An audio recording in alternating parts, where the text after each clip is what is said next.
وإن جاهداك على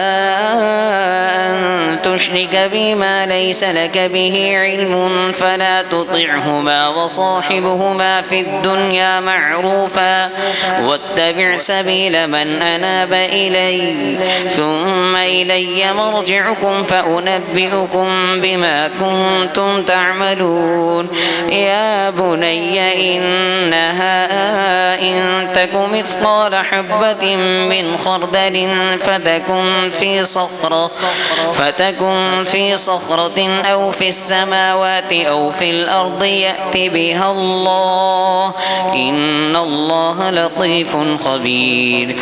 يا بني أقم الصلاة وأمر بالمعروف وانه عن المنكر واصبر على ما أصابك إن ذلك من عزم الأمور ولا تصعر خدك للناس ولا تمش في الأرض مرحا إن الله لا يحب كل مختال فخور.